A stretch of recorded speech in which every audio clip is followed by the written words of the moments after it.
రేపు నడుగురా దావత్ చేసుకుందాం. సరే వెళ్దాం రారా రే. సరే 500 వేసుకుందాం. నడురా.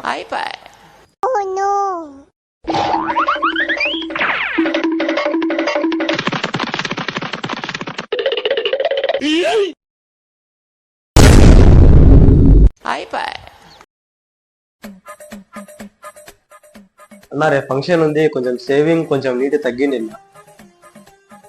కూర్చోండి.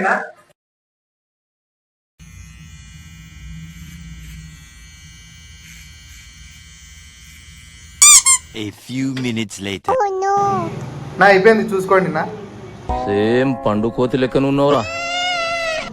నా ఏమీ లేకుండా చేసిన రేపు ఫంక్షన్కి ఎట్లా వెళ్ళాలన్నా నేను? నీళ్ళు కరాలే ఇదేందో ఉంది. ఏందిరా ఎందుకురా నా జీవితంతో అట్లా ఆడుకుంటావా?